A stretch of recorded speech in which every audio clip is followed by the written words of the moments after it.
시청자 여러분 안녕하십니까. 시사반장의 정신동입니다. 분단 이후 남북한의 대치 상황에서 조업을 하다가 납북된 어부들이 귀환을 한 후에 간첩으로 내몰린 사건이 있었습니다. 이른바 납북귀환 어부 사건이라고 합니다. 최근 재심을 통해서 억울한 사연이 속속 밝혀지고 있는데요. 오늘 시사반장에서는 우리 지역 납북귀환 어부들의 피해 사례를 들어보고 지원 방안에 대해서 이야기해 보도록 하겠습니다. 패널 소개해드리겠습니다. 먼저 공익법률지원센터 파이팅 찬스 변상철 소장 나오셨습니다. 동해안 납북귀환 어부 피해자 진실규명 시민 모임의 엄경선 운영위원 나오셨습니다. 같은 단체 대표이시자 실제 납북 어부이셨던 김춘삼 대표 나오셨습니다. 현재 속초에 살고 계시고 납북귀환 어부 유가족이신 김창권 님도 함께 하셨습니다.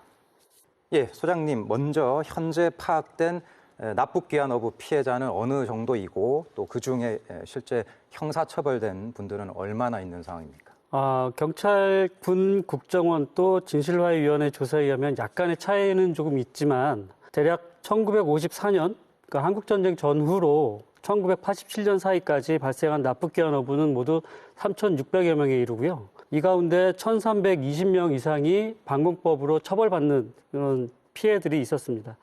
동해안과 서해안을 조금 분류해서 보면 동해의 경우에 납북귀환 어부의 숫자가 선박으로는 153척 1,310명 정도 되고요. 서해의 경우에는 264척 선박에 1,772명, 조금 더 서해가 좀 많은 편입니다. 이 가운데에 다시 수백 명에 이르는 피해자들이 수년에 걸쳐서 간첩이나 국가보안법으로 몰려서 다시 2차 가해를 받는 피해들을 입게 되는 것입니다. 예, 위원님, 우리 강원도 내에 그렇다면 납북귀환 어부는 또 지역별로 상황이 좀 다를 것 같기도 한데요. 어떻게 파악되고 있습니까? 지금 변상철 소장님이 이제 말씀해 주신 통계는 1987년 치안본부에서 좀 내놓은 통계인데 이게 2000년 이후에 이제 추가로 확인된 게 그 주문진의 천왕호가 1975년경인가 30몇 명이 납북됐는데 그 당시 실종 처리돼가지고 파악이 안 된 명단도 있고 파악이 안 된 명단까지 다 합치게 되면은 좀 늘어납니다. 근데 그 중에서 이제 이 동해안 쪽에 피해자들이 그 1971년에 11월 달에 속초 지청의 일개 검사가 한 1,000명 정도를 동해안 쪽에 납북된 사람들을 승선 금지를 시킵니다. 명태잡이를 앞두고. 그러니까 배를 타지 말라는 거는 거의 굶고 죽으라는 소리하고 똑같아서 그 명단이 1,000명 정도가 그 당시 동해안 쪽에 납북된 명단이었고 그 위에까지 납북됐다 돌아오신 분 치면은 동해안 쪽에서 납북됐다가 안 돌아온 분들 빼고 한 1,400명 정도가 실제 납북됐다가 돌아오신 분으로 보고요. 그다음에 최근에 확인된 거에 보면은 강원도 쪽에서 납북됐다가 돌아오셔서 처벌받은 분들 한 700여 명 정도 그렇게 수준으로 파악이 되는 걸로 알고 있습니다.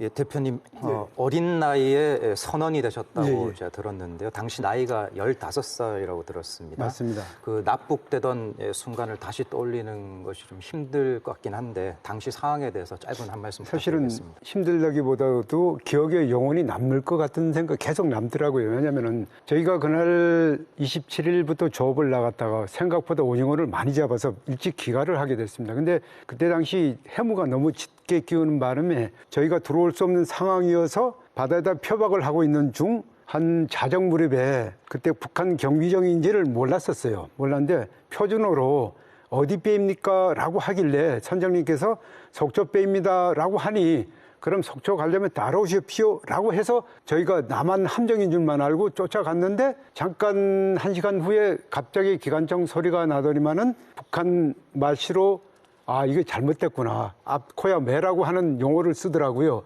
그래서 저희가 자정부터 그 다음날 아침 8시까지 예인돼서 장전항 위에 남해라는 작은 포구에 도착했죠. 예. 그 뒤에 이제 1년 만에 대한민국으로 돌아오셨는데 돌아온 뒤에도 힘들었다는 이야기가 있습니다. 사실 귀환할 무렵에 저희가 그냥 자연스럽게 귀가하는 줄만 알았었어요. 근데 상황이 정반대더라고요. 분위기가 벌써 다르고 그때부터 사실은 오늘 우리가 무죄 받는 날까지 그 고통은 계속 되었다고 보면 가장 정확한 답일 것 같습니다. 그 사이에 정말 있을 수 없는 일들이 너무 많이 일어났죠. 이제 저희는 처음에 사찰하는 줄 몰랐었어요. 그냥 당연히 처벌받고 그냥 자연스럽게 일상적인 생활을 하는 줄만 알았었는데 조사를 받던 중에 제가 삼척 임원이라는 곳에서 조업을 마치고 그때 당시 한 11시 경에 저희 숙소에 있는데 밖에서 차 소리도 나고 뭐 우당탕탕 소리가 나길래 그냥 뭐 물건을 내리는 줄만 알았었는데 갑자기 구인인 9명이 생각을 잘해보십시오. 저희 머리에 총구를 대고 깜짝 놀랐죠. 저희 머리에다가 총구 9개를 댔다면 이건 거짓말 같지만은 사실이에요. 깜짝 놀랐어요. 그래서 왜냐고 했더니만은 묻지를 않고 바로 포승줄에 묶어서 서빙고에 압송됐습니다. 3일 동안.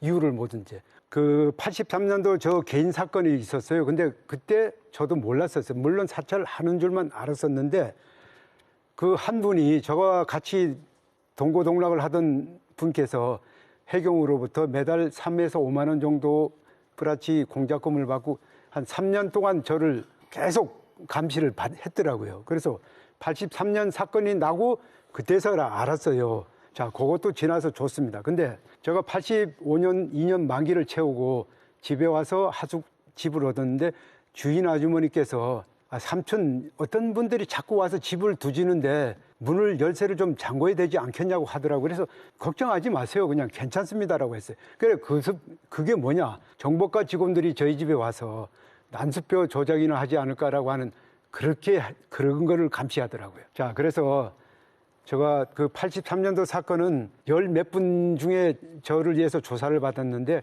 그때 당시 저에게 어떤 말을 해준 분들이 한 분도 없어요. 왜? 경찰에서 얼마나 무언의 그 압박을 줬으면은 저가 사건이 나고 먼 훗날에 그런 얘기를 하더라고요. 옛날에 이런 일이 있었다고 미안해 하더라고요. 그래서 그렇게 지냈어요. 근데 제가 정말 열심히 일을 해서 결혼을 해서 집을 졌습니다. 어떤 경찰관이 와서 저에게 김춘삼이 담당자라고 그러면서 김모 경찰관이다. 저보고 대담한다는 소리, 돈이 어디서 나냐고 집을 줬냐고 그러더라고요. 2001년도에. 그래서 내가 쳐다보고 웃었어요. 아니, 웃더라고요, 본인도. 아니, 세상에, 설마 또 공작금 받고 집을 줬으면은 본인이 조사해서 잡아드리면 되잖아요. 그렇게까지 하더라고요. 그런데 그것도 다 이해합니다. 정말 자질구레한 것들이 많았지만 큰 것만 말씀을 드리는 거예요. 2015년도경에 후배 경찰관이 저희 집에 식사하러 자주 왔었거든요. 근데 그 친구가 한 2년을 안 오더라고요. 그래서 우리가 보통 근무를 오래 하다 보면은 자기가 원하는 곳으로 간 줄만 알았었어요. 근데 한 2년 있다 와갖고 그 친구가 한다는 소리가 내가 보안과에 근무를 하다 보니 이 리스트를 이렇게 점검을 하는 차에 형님 이름이 있어서 깜짝 놀랐답니다. 그래서 아무리 내 돈 주고 먹는 음식이지만은 내가 그 음식을 먹을 때 형님을 볼 때마다 사찰하는 기분이 들어서 차마 올 수가 없다라고 해고를 하더라고요.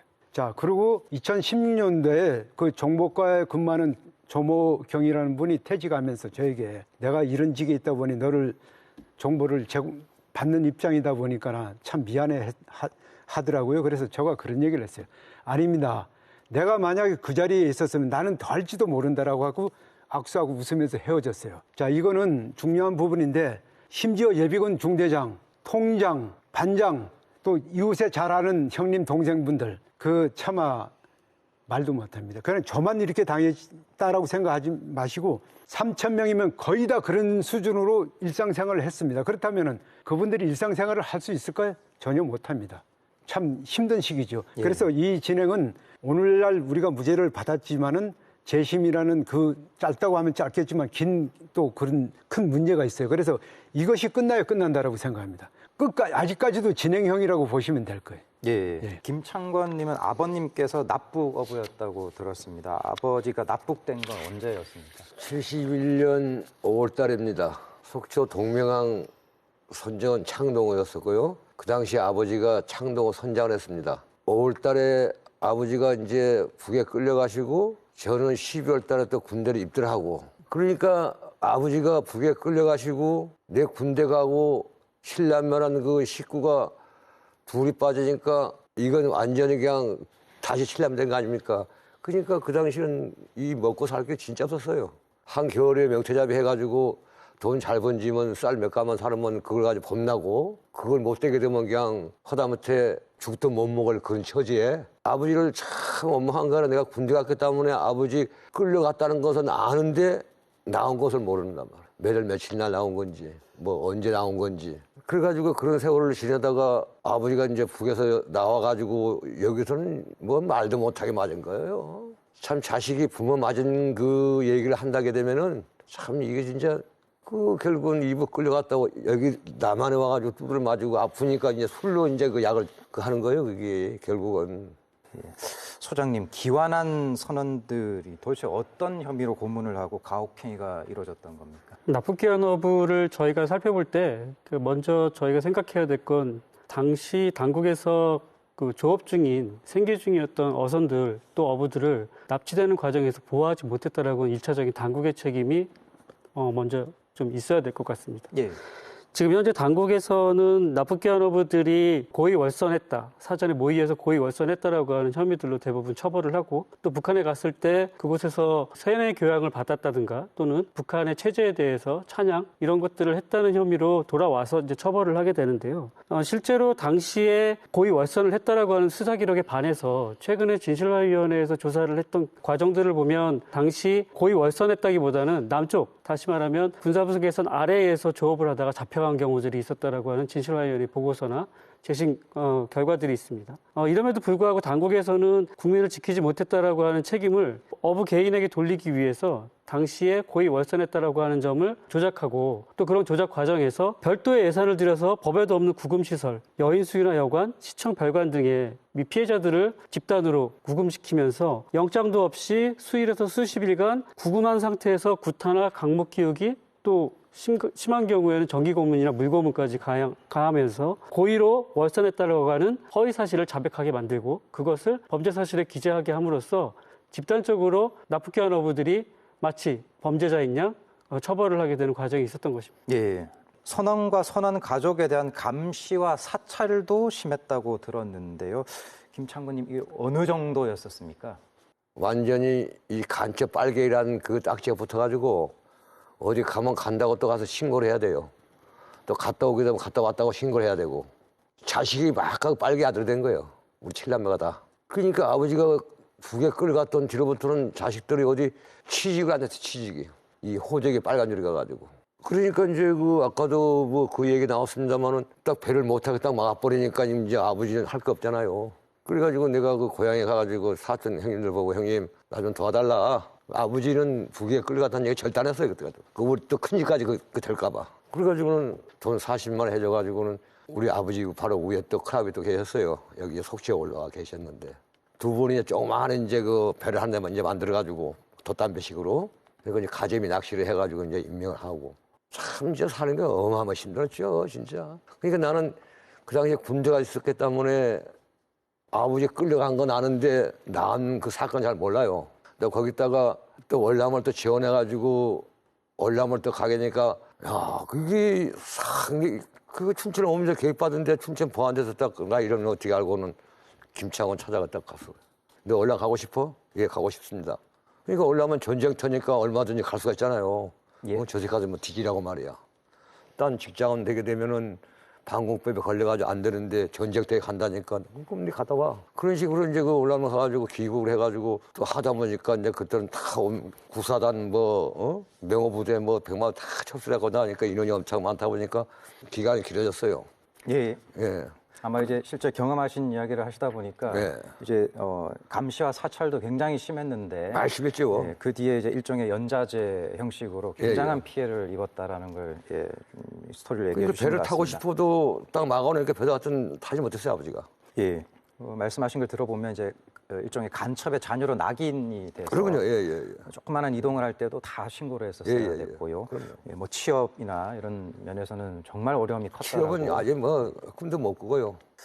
위원님, 감시와 사찰 어느 정도 심했다고 들으셨는지. 예. 제가 이제 2009년부터 이제 그런 피해자들 이렇게 좀 만나 인터뷰도 좀 하고 좀 그러면서 많은 피해 사례들 좀 이제 들었는데요. 어제도 이제 속초 지원에서 32명의 납북기한 어부가 무죄 선고가 났어요. 다행히 검찰서 직권으로 재심 청구한 건이 31건이 있었는데 그중에 생존자 2분이 어제 참석했습니다. 그래서 한 분은 부산에서 오셨는데 그 속초에 그 기선저인망 선박을 타고 조업을 나갔다가 납북됐다가 들어왔는데 그분은 계속 그 먹고 살기 위해 가지고 배를 탔는데 원양 어선 같은 걸 탈 수가 없었습니다. 그 선원 수첩에 외항선 불가 찍혀가지고 예. 남들은 다 좋은 배를 타고 보는데 못하고 정말 먹고 살기 힘들었다는 얘기를 하소연하면서 어제 부산에서 올라오셨고요.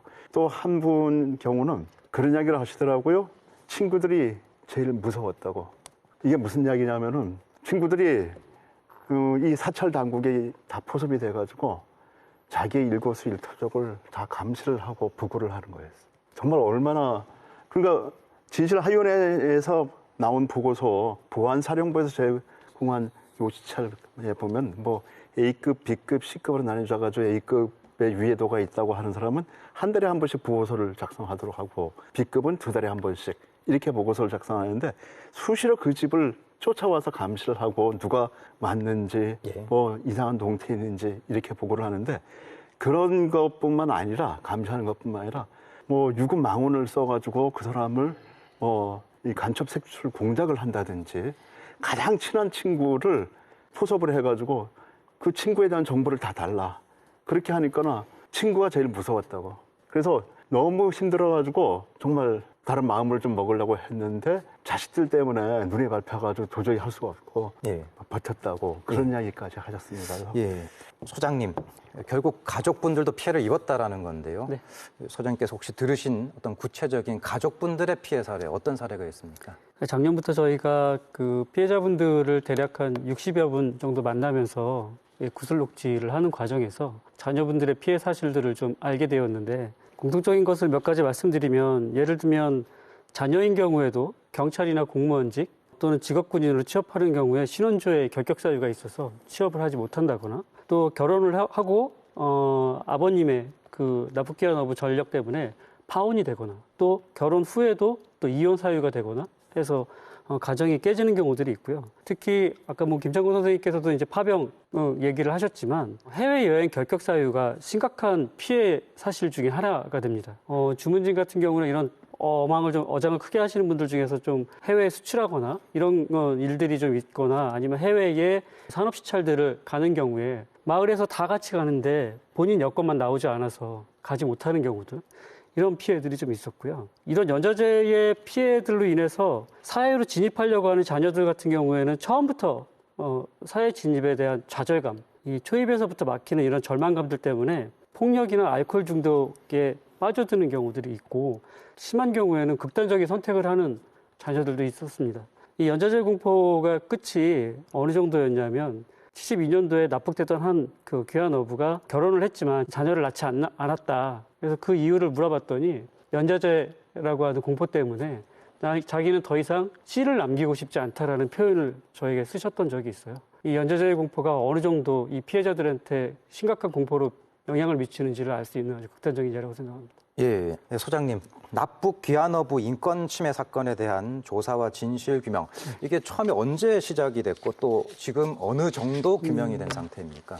2005년부터 2010년 사이에 활동했던 일기진실화해위원회에서 납북 귀환어부에 대한 실태조사, 전수조사를 한 적이 있습니다. 그게 처음이었고요. 원래 직권으로 납북 귀환어부에 대한 사건을 조사하기 위해서 전수조사를 했지만 당시에 시간이라든가 뭐 여러 가지 역량들이 좀 부족해서 진실규명에 이르지는 못했고요. 그 이후에 피해자, 그러니까 여기 앞에 계신 김창권님이나 김춘삼님 같은 피해자분들이 그 개별적으로 납북귀환 어부에 대한 재심 이런 것들 좀 신청을 해서 본인들에 대한 구제 활동들을 스스로 하셨다가 2021년도에 그 동해안 납북귀환 어부 피해자 모임이 이제 처음 결성이 되면서 그 납북귀환 어부에 대한 직권조사를 진실화해위원회에 요청을 했고 그 뒤에 이런 문제들을 조금 더 공론화해야겠다라고 해서 피해자분들 스스로가 국회의 토론회라든가 유엔에서 작년에 왔었던 진실적인 특보 조사관들에게 이 문제들을 이야기했고요. 검찰에서 이 부분에 대한 직권조사를 요구하는 검찰청 시위들도 마다않고 불사하셨습니다. 결국 이러한 노력들이 진실화해위원회의 직권조사, 그다음에 검찰청의 직권재심 등으로 이루어지면서 동해안의 납북귀환 어부 문제가 재심을 통해서 이제 하나 둘씩 해결되게 된 것이죠. 예, 실제 이제 피해자들이 목소리를 내줬고 그렇습니다. 그걸 기반으로 해서 재심이 이제 좀 진행이 시작이 되는 단계인 것 같습니다. 예. 김춘삼 대표님께서는 억울하게 옥살이를 하셨다고 아까 말씀해 주셨는데요. 재심 신청하셨는지요? 예, 83년도 사건 같은 경우는 진화의 일기가 끝났습니다. 끝났는데 당시에 변 소장님께서 어느 날 전화가 왔어요. 할 의사가 있는지. 그래서 저는 한번 해보고 싶다라고 해서 사실 그때 법은 끝났지만은 개별적으로 우리 소장님 소개로 해서 일을 진행하게 됐죠. 예, 그래서 우리 또 당시 엄 기자님께서 설악신문에 저 사건 재심과 관련해서 설악신문에 기고를 해줘갖고 그때부터 이제 표면적으로 많은 분들이 이런 사건도 있었구나라는 걸 알게 됐죠. 예. 어쨌든 그 11년도 4월에 시작해서 거의 한 2년 걸렸죠? 2년 해서 일단 무죄는 받았습니다. 예, 그 무죄를 받기까지 어마어마한 어쨌든 세월이 흘러간 셈인데요. 마찬가지로 그 김창건 님도 고인이 되신 아버님을 대신해서 재심을 신청하셨다고 들었습니다. 무죄가 인정되기까지 얼마나 걸리신 겁니까? 한 4, 5년 걸렸습니다. 예, 진행 과정이 어땠는지 좀 한 말씀 부탁드리겠습니다. 그러니까 다 돌아가시고 없으니까 법정에서는 증인이 하시지 않다. 또 뭐 몇 년도 몇 월 며칠 날 또 몇 시에 가면은 또 그 얘기가 또 나오고 변상실 소장님도 그때 당시 이제 같이 추진하라고 하는 사람이 한 번이 살아게 됐어요. 그 집까지 찾아가가지고 녹음까지 하려 했는데 문 딱 닫아놓고는 그냥 열어주지도 않고 하여튼 재판이라는 것을 이제 가보게 되면은 그좀 많이 해봐야 그저 한 3분, 5분 다 돌아가시고 없으니까 증인이 첫째는 증인이 할 수 있지 않다. 그 대한 것이 이게 참 하여튼 힘들어서 이게 재판 얘기. 한번 스타트는 내가 아마 이 재판을 이 납부금 없는 기한 얘기 이게 하면 내가 한번 시작해. 저 변장 소장님이 야 이거 한번 해보자. 그럼 하자는 게 너무 힘들었어요. 예. 그러니까 증인으로 진술해 주실 분을 찾는 것부터가 일단 일이셔서 네. 무죄를 증명하는 데 상당한 그 어려움이 있으셨다라는 걸 말씀해 주시는 것 같습니다. 힘들었죠. 예. 뭐 그럼에도 불구하고 어쨌든 무죄 인정을 받으셨는데요. 예. 아마 중간에 포기하고 싶은 그런 순간도 분명히 있으셨을 것 나는 같습니다. 했었어요. 예. 근데 끝까지. 버틸 수 있었던 예. 그런 배경, 힘 어디에 있으셨습니까? 결국은 이제 아버지가 이북에 끌려갔다 와가지고 고생, 그 아파서 그 두루 놓는 그 고생 때문에 나는 어차피 한번 이걸 봐야 되겠다. 그래서 결국은 아버지 때문에 이게 오래 간 거죠. 예. 고인이 되신 아버님께서 이제 고생하신 바를 생각하시면서 굳건히 버티셨다는 말씀이신 것 같습니다. 예, 예. 예, 소장님, 그간 재심으로 무죄 판결을 받았거나 또 재심이 진행 중에 있는 사례가 몇 건 정도 있는 상황입니까? 제가 내려오기 전에 이제 이 납북기한어부와 관련돼서 그 재심을 지원하고 있는 민변 그 납북기한어부 재심 TF에 확인을 해봤더니 작년에 그 진실화위원회에서 진실규명되었던 배들 또 올해 진실규명되었던 배들 중에 재심이 되었던 배들은 대략 한 50여 척 정도 가량의 대략 인원으로는 한 300여 명 정도의 규모의 인원들이 지금 재심을 신청하거나 재심을 지금 준비하고 있는 상황이더라고요. 그런데 이제 이 인원 이외에도 60년대 초반부터 68년 사이의 선박들이 지금 재심을 신청하거나 또 무죄를 선고받는 사례들이 좀 있었고요. 동해안뿐만 아니라 서해와 남해에서도 재심을 개별적으로 신청을 해서 무죄를 선고받고 있는 통계들도 있었습니다. 그러나 여전히 지금 전체 납북기한어부 전체 숫자 아까 말씀드렸던 3,600여 명 정도의 규모에서 지금 재심을 통해서 구제받고 있는 인원들은 전체 숫자의 피해자 숫자의 20%에 미치지 못하고 있는 상황입니다. 인천과 연평도나 백령도 같은 그 서해에서는 일기위원회에서 파악한 숫자만으로도 동해보다 선박수로는 대략 한 100여 척이 더 많고요. 인원으로도 한 500명에서 통계들마다 조금 다르기는 한데 600여 명 정도 더 피해 사실이 많은 것으로 확인되고 있지만 지금 여기 같은 경우에는 아예 진실규명이라든가 실태조사 파악도 지금 되지 못하고 있는 상황입니다. 예, 위원님 그렇다면 피해자들 분께서 좀 전면에 나서주시면 좋을 것 같은데 나서서 좀 피해를 호소하기가 쉽지 않은 상황이기도 하다라는 말이 있는데요. 어떻게 보고 계십니까? 서해안 쪽에 사실은 이 단체 같은 것들이 제대로 결성이 안 된 데 비해서 동해안 쪽은 그렇게 용기를 갖고 이분들이 나서셔가지고 2021년에 사실 단체를 결성을 할 수가 있었습니다. 그런데 납북기한어부 문제는 사실은 한 50년 또 짧게는 아마 한 40년 이렇게 오랫동안 묵다 보니까 당사자분들이 많이 다 돌아가셨고 그리고 그 본인들이 그렇게 당한 피해를 가족들한테 거의 이야기를 안 하셨어요. 그 자체가 또 그걸로 인해 가지고 또 추가적인 피해가 있을까봐 자기 혼자 그 아픔을 안고 돌아가신 분들이 많습니다. 그래서 이게 신청 같은 경우는 240명 정도가 진실화위원회에 신청을 하셨는데 그 실제 아까 말한 피해자는 한 귀한 한 분이 한 3,263명으로 사실 하게 되거든요. 그러면 결국 이 건은 가해자인 국가가 나서가지고 직권조사를 한다든지 그런 피해자들을 찾아서 명예를 회복하고 국가가 사과를 하고 보상을 하고 이런 절차를 국가가 주도를 해서 나서야 되는 것이다. 예. 당사자들이 나서는 것은 상당히 한계가 있는 그런 일이다. 이렇게 예. 얘기할 수 있습니다. 예. 올해 5월에 대검찰청이 납북귀환 어부 100명에 대한 직권재심 청구 절차에 착수한다는 보도가 있었습니다. 검찰이 형사처벌을 받은 납북귀환 어부들을 대상으로 재심 청구에 나서는 것 자체로 굉장히 의미 있다라고 생각이 되는데요. 현재 이게 잘 진행되고 있는지 어느 정도 지금 진행이 되고 있는 상황입니까?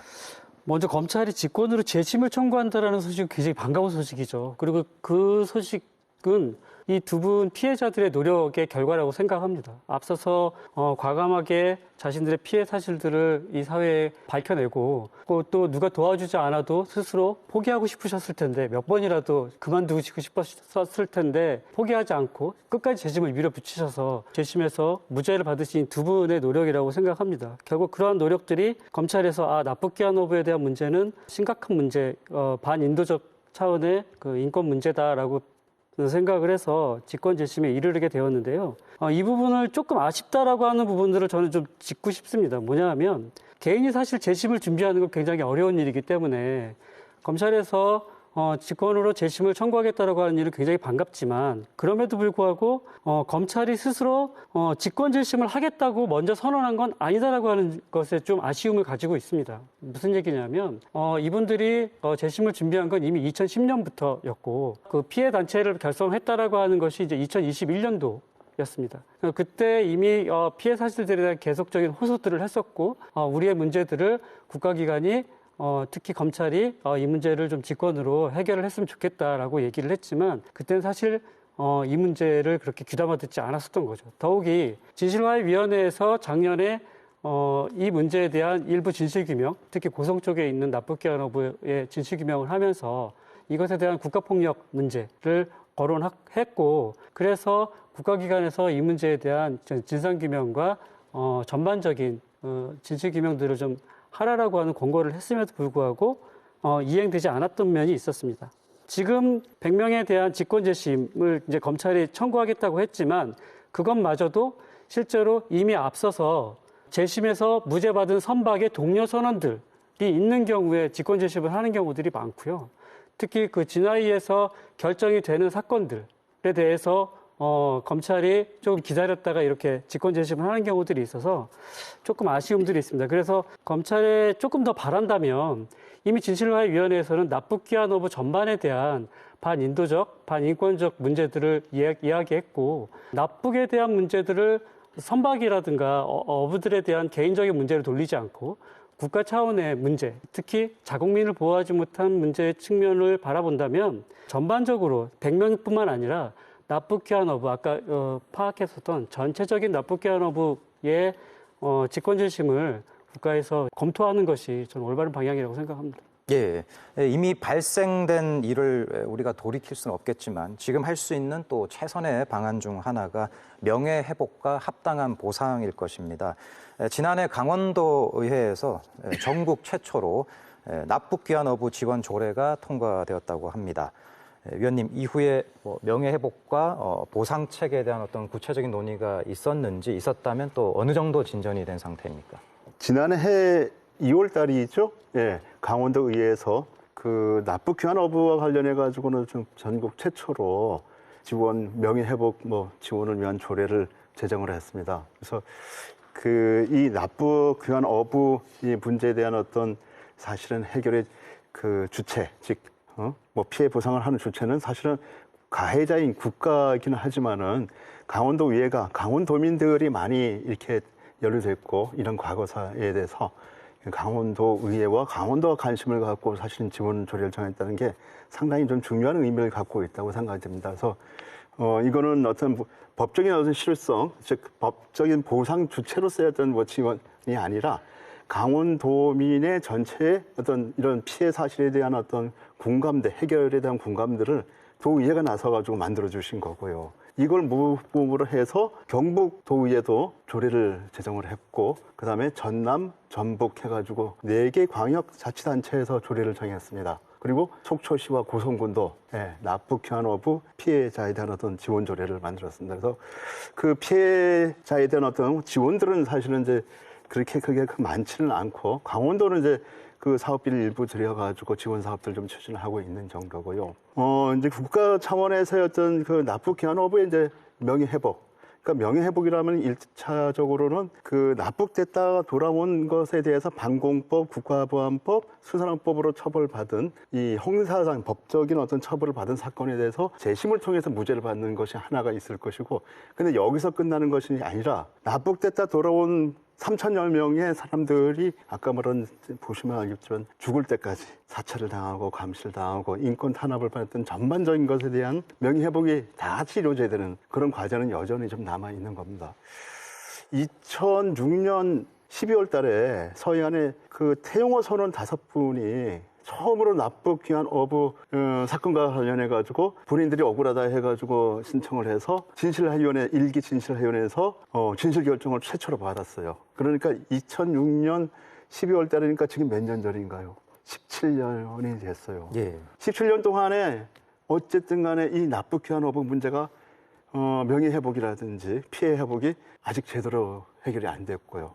2기 진실하해위원회에서 사실은 진실하해 결정, 진실규명 결정을 하고 재심에서 무죄를 받은 분 중에서 국가로부터 손해배상을 받은 분은 아직은 한 분도 없습니다. 예. 그렇게 치면은 아직 그 명예회복과 피해 회복을 하는 데는 또 얼마나 많은 시간이 걸릴지 모르는 그런 상황이죠. 예.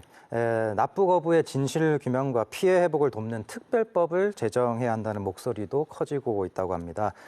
특별법 제정이 필요한 이유는 무엇이고 또 만약에 마련된다면 어떤 내용들이 담겨져야 한다고 보고 계시는지요, 소장님? 말씀드렸지만 그 동해에서 이런 납북귀환 어부 피해자들이 먼저 그 깃발을 잡고 일어나셔서 어쨌든 큰 노력을 하셨고, 거기에 따른 진실규명들과 또 그 모임들, 그리고 또 아까 말씀드렸던 지자체에서의 어떤 각종 조례들, 이런 것들이 항상 이렇게 마중물로 동해안이 계속 역할을 하고 있는데요. 동해안에서 이런 마중물들이 동해에서 그칠 것이 아니라 이 마중물을 가지고 사실은 이제 한국 사회의 전반적인 납북귀환 어부들을 다 아우르는 이런 모임으로 좀 가야 된다고 저는 봅니다. 그 동해 같은 경우에는 섬이 없고 다 육지에서 지역 공동체를 이루고 살기 때문에 사실은 파악하기가 어떻게 보면 서해보다는 좀 쉬운 면이 있습니다. 서해는 대부분이 섬으로 이루어져 있고, 특히 서해 5도나 연평도 쪽, 백년도 쪽 같은 경우에는 굉장히 많은 섬들로 이루어져 있어서 연락 자체가 굉장히 어려운 면이 있습니다. 그래서 본인들 스스로가 배를 타고 나와서 이런 그 피해 사실들을 호소하기 어려운 점들이 좀 있고요. 그래서 저는 그 특별법 제정에 가장 필요한, 가장 중요한 점은 고령의 나이에 지역적 특성이 있는, 특히 아직 확인되지 않는 이런 서해 같은 경우를 예를 들면서 이 피해자들에 대한 어떤 규모 파악, 진상규명이 가장 절실하다, 특별법 안에서는. 그리고 이에 더한 여러 가지 명예회복이라든가 정부의 사과. 실제로 지금 재심이 굉장히 많이 되고 있고 검찰에서 직권 조사를 하겠다라고는 하지만 여전히 지금 정부 어느 기관에서도 납북귀환 어부에 대한 실제적인 잘못을 공식적으로 피해자들한테 사과한 기관장은 아직 없습니다. 그래서 정부의 공식적인 사과나 이런 일들이 다시는 재발하지 않도록 하는 교육이라든가 기념 사업이 반드시 들어가야 될 것 같고요. 이미 이제 많은 분들이 고령이기 때문에 트라우마라든가 고문 후유증에 대한 의료 생계 지원이라든가 또 피해자에 대한 차별 없는 트라우마 치유에 대한 또 사회적 차별에 대한 그 인식 개선을 위한 포괄적 방안들이 전반적으로 이 특별법 안에 담겨야 된다고 생각합니다. 예. 최근에 납북 귀환 어부 인권 침해 피해 보상 특별법 추진위원회라는 단체도 출범이 됐다고 합니다. 이런 인권 침해 피해 보상 특별법 추진위원회도 출범이 됐고요. 여기에 더해서 또 이것만으로 또 해결이 안 될 것이고 또한 정책적 제도적 지원 어떤 것이 더 필요하다고 보십니까? 일단은 지금 그 특별법 추진은 올해 이제 국회에 상정을 해서 통과를 시킬 걸 목표로 해가지고 지금까지 추진해 왔는데요. 좀 늦어도 사실은 그 올해 국회에서는 좀 윤곽은 좀 나올 거라고 좀 보여집니다. 근데 좀 특별법을 추진을 통해 가지고 해야 될 것들이 참 여러 가지가 좀 많이 있고 그런데 그 진실화해위원회가 사실은 내년 5월까지가 1차적으로는 원래 활동이 마감입니다. 근데 이제 대통령 제가위에서 1년이 더 연장할 수가 있는데 그렇게 하더라도 아까 말한 3,263명의 납북 귀환오부 피해자 모두가 사실 진실규명하기에는 그 역량 부족이고요. 그래서 진상조사부터 해가지고 사실은 개별적인 어떤 피해에 대한 어떤 사실들도 조사를 하는 것뿐만 아니라 납북 귀환오부 사건들이 왜 발생을 했는지에 대한 어떤 국가 정책적인 차원이라든지 그런 것들까지도 충분히 좀 사실은 재조사가 좀 필요합니다. 그 30년, 40년 동안 왜 이런 일이 벌어졌는지에 대한 어떤 그런 역사적 규명들도 좀 꼭 필요하고요. 그 다음에 납북 귀환 어부들에게 가해진 어떤 실상들이 아직 많은 부분들이 공개가 되어 있지는 않습니다. 우리도 모르는 비밀 문서가 사실 존재했던 것이 진실화해에서 나오는 건데 납기 어부 그 시행 요건이라는 것들이 법조문 같은 것들이 거론돼요. 그래서 1년에 한 번씩 그 평가위원회를 맞춰가지고 이 사람이 얼마나 위험한지를 평가하는 그런데 그 지침을 가지고 활용하는 것들이나 이런 것들 어느 기관에서 이걸 어떻게 만들어서 활용되는지 납부어부에 대한 어떤 인권 탄압에 대한 전반적인 것들을 제대로 좀 조사를 좀 해야 된다. 그리고 또 하나 중요한 게 뭐냐면은 많은 분들이 사실은 민사소송을 통해 가지고 국가로부터 한 명씩 피해 보상을 다 요청하기에는 너무 힘든 일이고요. 또 국가 차원에서도 그분들 3,263명에 대해서 다 보상을 한다는 건 만만치 않은 일입니다. 그럼 특별법에서는 그분들에게 대해서 얼마나 좀 더 쉽게 그 피해 보상을 물론 100% 만족할 수는 없겠지만 빨리 할 수 있는 방법들을 담아야 되는 거라고 생각이 듭니다. 예, 소장님 여기에 더해서 좀 더 정책적이고 제도적 지원이 필요하다라면 어떤 지원이 필요하다라고 개인적으로 생각하시는지요? 강원도를 시작으로 해서 아까 조례를 만들었다고 했지만 사실 작년에 강원도 조례에 따른 그 실태 파악 조사에 대한 예산이라든가 이런 것들이 책정되었다가 점점 이렇게 깎이고 있는 추세입니다. 점차적으로. 이게 지자체의 어떤 성격에 따라서 이 예산이 줄어들고 늘어들고 하는 그런 경향들이 좀 있어서 이 부분은 사실은 이념의 문제라든가 정치적인 문제가 아니라 가감 없이 적극적으로 예산을 좀 집행해서 이 피해자들을 위해서 진상규명할 수 있는 시태조사할 수 있는 예산들이 좀 만들어져야 된다. 그리고 특히 강원도 같은 경우에는 그 정치적인 상황에 따라서 군사 긴장성이 높아지다 보면 언제라도 이런 일들이 계속 발생할 수 있다. 납북귀환어부뿐만 아니라 이런 동해나 서해에서의 어떤 그 충돌로 인해서 긴장감들, 그래서 곧 생계가 계속 어려워질 수 있는 이런 부분들이 있어서 이 납북귀환어부 문제를 통해서 어떤 평화수역의 문제, 공동수역의 문제 이런 문제들까지 좀 확대해서 정부에서 이렇게 정책적으로 이 문제에 대한 문제들을 조금 더 포괄적으로 가져갔으면 하는 문제들이 좀 듭니다. 납북 어부 피해자 중엔 여전히 과거 피해 사실을 말하기를 두려워하는 분들도 있을 겁니다. 김창권님께 마지막으로 그런 분들께 해주고 싶은 말씀이 있으시다면 한 말씀 부탁드리겠습니다. 예, 첫째는 아버지 한을 풀어드려서 제일로 기분 좋고요.